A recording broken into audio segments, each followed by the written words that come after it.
बच्चों good morning. कैसे हैं आप? क्या कर रहे हैं? बैठे हैं। पढ़ाई कीजिए, घर में रहिए, लॉकडाउन रहिए, मौज में रहिए। तो आज मैं आपको कुछ इम्पोर्टेंट टॉपिक्स पढ़ाने जा रहा हूँ। हमने कल पिछले लेक्चर में ह्यूमन आई यानी हमारी आँख के बारे में पढ़ा था। अपनी आँख की सहायता से हम वस्तुओं को देखते हैं, लेकिन यदि वस्तु या तो बहुत छोटी है, उसका साइज बहुत छोटा है, कणों के साइज, या वस्तु बहुत दूर है, तो हमें वो हमारी साधारण आंख से दिखाई नहीं देती। अगर वस्तु बहुत छोटी है अथवा हमसे बहुत दूर है, तो उसको देखने के लिए हम कुछ यंत्रों का प्रयोग करते हैं। इन्हें हम प्रकाशिक यंत्र कहते हैं, ऑप्टिकल इंस्ट्रूमेंट कहते हैं। यदि वस्तु बहुत छोटी है, उसका साइज बहुत कम है, जो हमें नंगी आंख यानी साधारण आंख से दिखाई नहीं दे रहा है, तो उसको देखने के लिए हम सूक्ष्मदर्शी का प्रयोग करते हैं। और यदि वस्तु बहुत दूर है, जिसे हम अपनी साधारण आंख से नहीं देख सकते, जैसे चांद तारे वगैरह हैं, तो उनको देखने के लिए हम दूरदर्शी का प्रयोग करते हैं। सूक्ष्मदर्शी माइक्रोस्कोप, दूरदर्शी टेलीस्कोप। हम हमारे कोर्स में सूक्ष्मदर्शी और दूरदर्शी में एक सरल सूक्ष्मदर्शी है, एक संयुक्त सूक्ष्मदर्शी है या यौगिक सूक्ष्मदर्शी है, और एक आपका यौगिक दूरदर्शी है। तो सबसे पहले हम सूक्ष्मदर्शी के बारे में समझेंगे और उसको पढ़ेंगे। उससे पहले मैं आपको एक दो पॉइंट बताना चाहूंगा। एक होता है आपका दर्शन कोण, एक होता है आपका दर्शन कोण, विजुअल एंगल।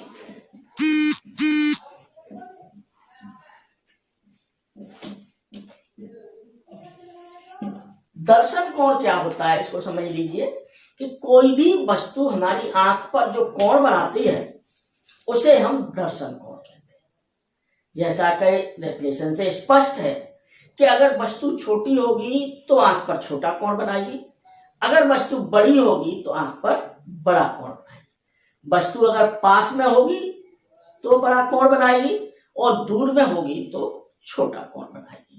यानी जितना बड़ा दर्शन कोण होगा उतनी ही बड़ी वस्तु हमें दिखाई देगी। जैसे मान लीजिए ये कोई वस्तु रखी है और इससे हम यहाँ पर देख रहे हैं, तो ये आपका अल्फा कोण बनना है, यहाँ हमारी आंख है, तो ये इसका वस्तु ओ डैश का दर्शन कोण है। अब अगर ये वस्तु दूर रखी है और साइज इसका ये है, तो इसके द्वारा बना दर्शन कोण बड़ा होगा, ये भी। तो ये जो कोण बनेगा ये बड़ा होगा, तो वस्तु हमें बड़ी दिखाई देगी। तो इसी का उपयोग करके, दर्शन कोण का उपयोग करके ही हम किसी वस्तु के द्वारा, मतलब किसी यंत्र के द्वारा वस्तु को देख पाते हैं। तो दर्शन कोण आपकी समझ में आ गया होगा। विजुअल एंगल यानी कोई भी वस्तु हमारे आंख पर कितना कोण बनाती है, वो उसको दर्शन कोण कहलाता है। दर्शन कोण अगर बड़ा होगा तो आकार बड़ा दिखाई देगा, दर्शन कोण या छोटा होगा तो आकार छोटा दिखाई देगा। अब हम आते हैं आवर्धन क्षमता पर।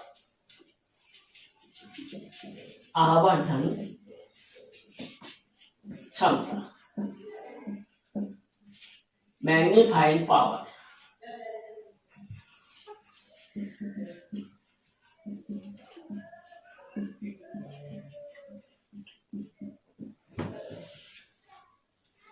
हमने आपको यह बताया कि सूक्ष्मदर्शी और दूरदर्शी का काम दर्शन कोण का बढ़ाना है, यानी वस्तु से जो दर्शन कोण हमारी आंख पर बनना है, और सूक्ष्मदर्शी या दूरदर्शी के द्वारा उस वस्तु का जो प्रतिबिंब बनाएंगे ये यंत्र, उनके द्वारा उसका जो दर्शन कोण का मान है उसको बढ़ाना होता है। तो यही आपकी यंत्र की मैग्नीफाइंग पावर होती है कि जो यंत्र के द्वारा जो प्रतिबिंब बना उसके द्वारा आंख पर बना दर्शन कोण और साधारण वस्तु के द्वारा आंख पर बने दर्शन कोण के अनुपात को हम उस यंत्र की आवर्धन क्षमता कहते हैं। आवर्धन क्षमता क्या होगी? आवर्धन क्षमता बराबर होगी आपकी यंत्र द्वारा बने प्रतिबिंब द्वारा आंख पर बना दर्शन कोण। इसे साधारणतया हम बीटा से प्रदर्शित करते हैं और वस्तु द्वारा आंख पर बना दर्शन कोण।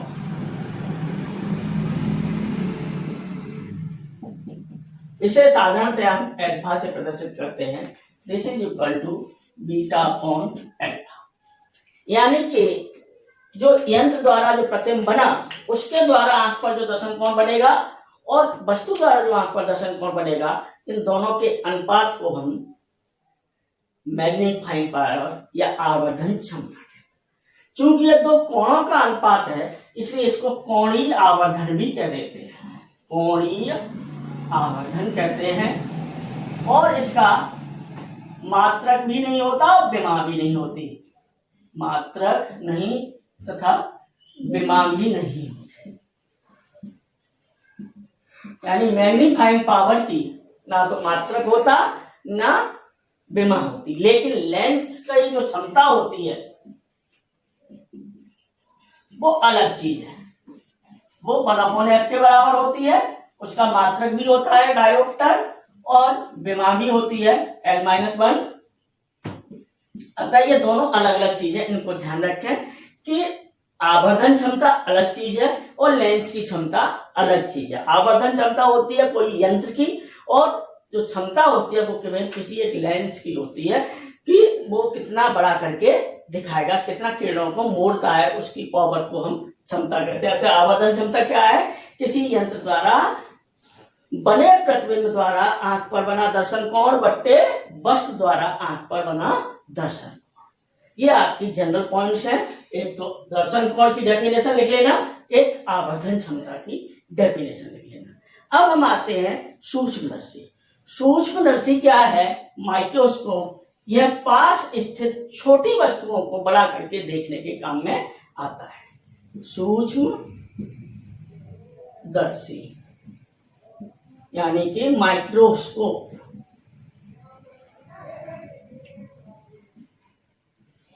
माइक्रोस्कोप को वस्तु की स्थिति को सदैव स्पष्ट दृष्टि की न्यूनतम दूरी पर मान के चलते हैं।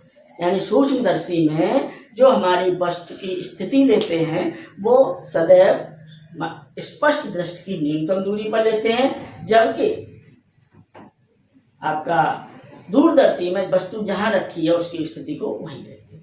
ये दो प्रकार के हैं आपके यहाँ। एक सरल सूक्ष्मदर्शी है, सरल सूक्ष्मदर्शी।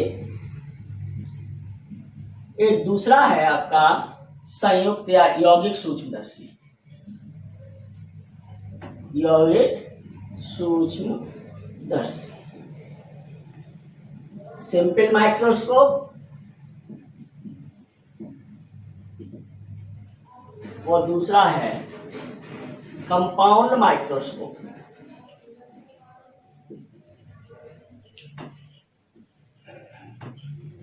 यानी सरल सूक्ष्मदर्शी और यौगिक सूक्ष्मदर्शी, ये दो प्रकार के सूक्ष्मदर्शी हैं आपके कोर्स में। इन दोनों को हम अभी पढ़ाएंगे। उससे पहले आपको दर्शन कोण, आवर्धन क्षमता, ये दोनों जानना जरूरी है। जो मैंने बता दिया उनकी आप डेफिनेशन लिख लें और समझ लें। बीटा वस्तु के प्रतिबिंब द्वारा आंख पर बना कोण होता है, अल्फा वस्तु के द्वारा आंख पर बना प्रतिबिंब होता है। जैसा कि मैंने ये दिखाया आपको, मान लीजिए वस्तु है, ये प्रतिबिंब है, तो इसके द्वारा ये बना कोण अल्फा है और प्रतिबिंब के द्वारा बना कोण मान लीजिए बीटा है। तो इनका अनुपात जो होगा वह कोणीय आवर्धन या आवर्धन क्षमता कहलाएगा। अब हम आपको तो ये है आपका सिंपल माइक्रोस्कोप। हम कैसे समझेंगे और इसका कार्य क्या होता है।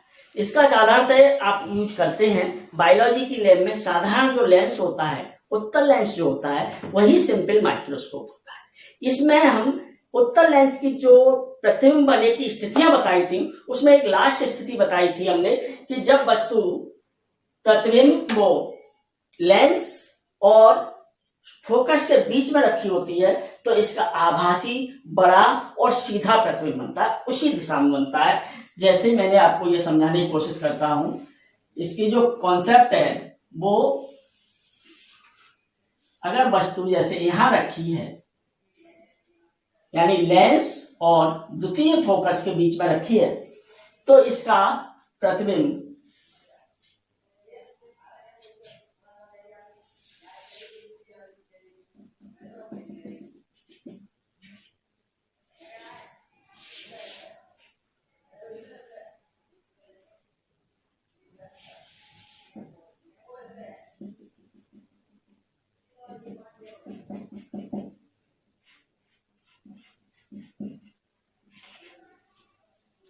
ये इसका कॉन्सेप्ट है कि जब एक वस्तु लेंस के प्रकाशिक केंद्र और फोकस के बीच में रखी है तो इसका प्रतिबिंब सीधा, आभासी और वस्तु के पीछे और बड़ा बनता है। इसी कंसेप्ट का यूज करके हम उत्तल लेंस का उपयोग एक साधारण सूक्ष्मदर्शी या सरल सूक्ष्मदर्शी के रूप में करते हैं। सरल सूक्ष्मदर्शी में उत्तल लेंस में जो वस्तु रखी जाती है वो सदैव फोकस और लेंस के बीच में रखी जाती है और इसका जो प्रतिबिंब बनता है वो दर्पण के लेंस के उसी दिशा में और फोकस और अनंत के बीच में हमें प्राप्त होता है। अब अगर हम यहां पर आंख लगा करके देखें,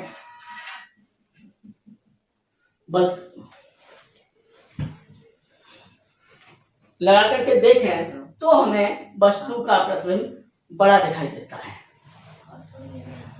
इसके लिए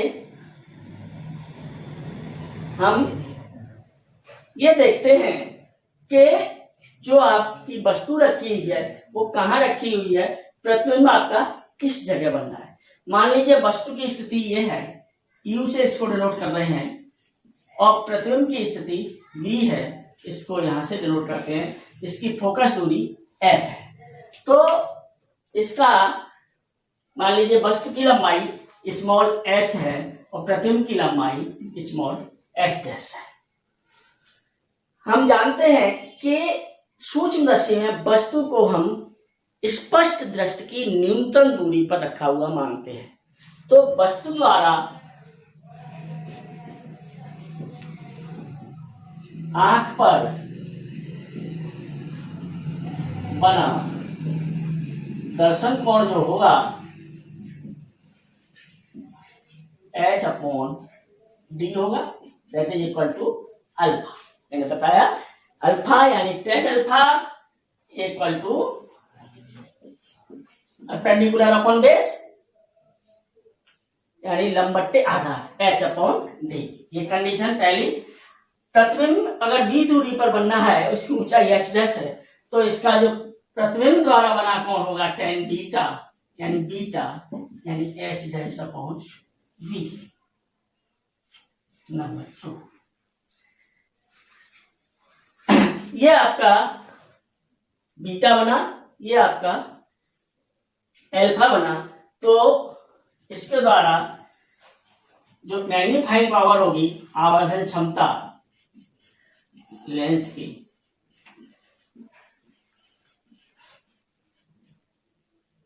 h/, यानी बीटा अपॉन अल्फा बराबर h/v/h/d यानी d/v। ये आपकी आवर्धन क्षमता लेंस की आ गई, यानी कि सरल सूक्ष्मदर्शी की आ गई। अब इसकी दो स्थितियां हैं, कि नंबर पहली स्थिति है फर्स्ट, यदि प्रतिबिंब अनंत पर बनता है, यानी कि प्रतिबिंब कहां बनेगा, अनंत पर बनता है, पीछे की ओर आभासी और बड़ा और सीधा, इस स्थिति में सूत्र 1/v माइनस 1/u बराबर 1/f से हम लेंगे। u बराबर आपका d पर है और v बराबर आपका इन्फिनिटी पर है। ये u का मान माइनस d के बराबर होगा, तो यहां से आ जाएगा 1/∞ minus 1/d is equal to 1/f। यानी कि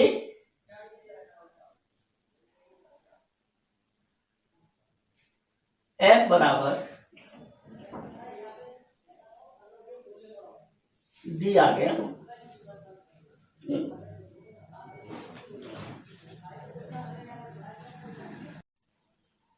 हाँ, यानी कि अभी का दोबारा आपको समझाने की कोशिश करता हूं इसको कि वस्तु द्वारा आंख पर बना दर्शन कोण अल्फा यानी tan अल्फा वो h/d के बराबर होगा, क्योंकि वस्तु को हम हमेशा सूक्ष्मदर्शी में स्पष्ट दृष्टि की न्यूनतम दूरी यानी d पर रखा हुआ मानते हैं। बीटा यानी प्रतिबिंब द्वारा बना कोण tan बीटा यानी बीटा बराबर h'/b। ये अब इस दोनों में हम कोण लेते हैं h'/b और h/u, दोनों बराबर होंगे क्योंकि ये दोनों त्रिभुज, ये बड़ा वाला त्रिभुज और ये छोटा वाला त्रिभुज समरूप त्रिभुज है, अतः इनका साइड्स का रेशियो सेम होगा, यानी h'/b और h/u के बराबर होगा। तो tan बीटा बराबर h'/b और h/u, अतः आवर्धन क्षमता हो जाएगी बीटा बट्टे alpha h/u upon h/d solve करके t/। अब इसी कंडीशन है प्रतिबिंब अनंत पर बनता है तो v का मान इनफाइनाइट हो जाएगा, u का मान माइनस u ले लेंगे हम, तो ये हो जाएगा 1/∞ माइनस 1/-u बराबर माइनस 1/f, यानी f बराबर u आ जाएगा। इसका मान यहाँ रख देंगे तो m बराबर d/f आ जाएगा। जब प्रतिबिंब अनंत पर बनता है उस स्थिति में इसकी जो आवर्धन क्षमता होगी वो न्यूनतम होगी और f का मान अधिकतम होगा, यानी हमारी जो आंख होगी वो शांत अवस्था में होगी, हम आसानी से वस्तु को देख सकते हैं। दूसरी स्थिति ये इसमें होती है, इसको आप लिख लें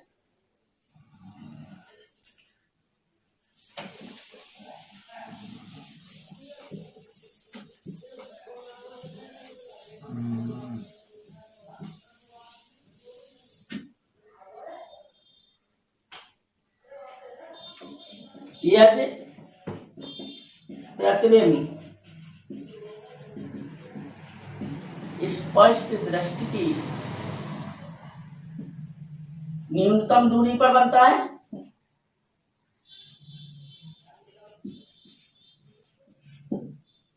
स्पष्ट दृष्टि की न्यूनतम दूरी पर बनता है तो u बराबर हो जाएगा -u और v बराबर हो जाएगा -d और f बराबर f, ये हो जाएगा आपका 1/v का v की वैल्यू -d है minus 1/u is equal to 1/f, यानी यहां से आ जाएगा आपका 1/u is equal to 1/d plus 1/f। अब हमारे पास m बराबर है आपका d/u यानी d 1/u, इसका मान रख देंगे d 1/d प्लस 1/f, यानी m बराबर हो जाएगा 1 प्लस d/f। यानी इस स्थिति में जब प्रतिबिंब स्पष्ट दृष्टि की न्यूनतम दूरी पर बनना होगा तो m का मान 1 प्लस d/f होगा और इसका मान अधिकतम होगा, और इस स्थिति में हमें बस आंख जो है सो सबसे ज्यादा स्ट्रेस पोजीशन में होगी। तो ये है आपकी सरल सूक्ष्मदर्शी की कंडीशन, और सरल सूक्ष्मदर्शी के द्वारा आवर्धन क्षमता का सूत्र m बराबर d/f। जब वस्तु प्रतिबिंब अनंत पर बनता है, d स्पष्ट दृष्टि की न्यूनतम दूरी है जो कि 25 सेंटीमीटर होती है, f लेंस की फोकस दूरी है यानी सरल सूक्ष्मदर्शी की फोकस दूरी है, दूसरा m बराबर 1 प्लस d/f। जब वस्तु का प्रतिबिंब स्पष्ट दृष्टि की न्यूनतम दूरी d पर बनता है उस स्थिति में f का मान न्यूनतम होता है और हमें ये इसमें ज्यादातर स्ट्रेस दिखाई देता है, और m का मान अधिकतम होता है, यानी इसके आवर्धन क्षमता अधिकतम होती है। अब इन दोनों से एक चीज दिखाई देती है कि जो आवर्धन क्षमता है, फोकस दूरी का मान जितना कम होगा उतना ही m का मान अधिक होगा, जो कि हमें पता चल रहा है, दिखाई दे रहा है, इनवर्सली प्रोपोर्शनल है। लेकिन उत्तल लेंस की फोकस दूरी को एक निश्चित मान से कम नहीं कर सकते, निश्चित मान से कम करेंगे यानी कि आप जानते हो फोकस दूरी कैसे कम होगी, जैसे ये उत्तल लेंस है, इस तरीके से फोकस दूरी इससे कम इसको और ज्यादा गोलाई दे दें तो कम हो जाएगी, लेकिन जितनी गोलाई देते जाएंगे उतना ही ब्लड फोटो बनता जाएगा। यानी इसको ज्यादा से ज्यादा हम 4 गुना तक मैग्नीफाई कर सकते हैं, 4 या 5 गुना तक। तो इसकी मैग्निफिकेशन पावर को m को x से प्रदर्शित करते हैं, यानी गुना।